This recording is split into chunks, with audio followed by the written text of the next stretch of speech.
Angalia goli la lotengeneza Chama jana.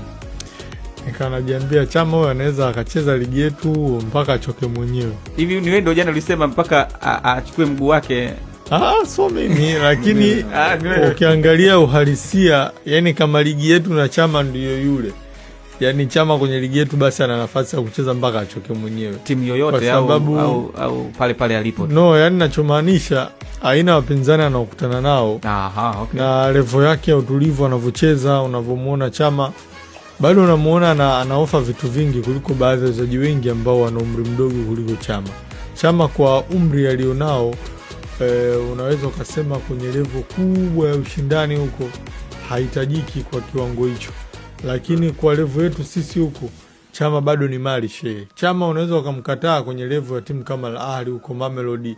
Hizo timu hawezi kweli kupata nafasi.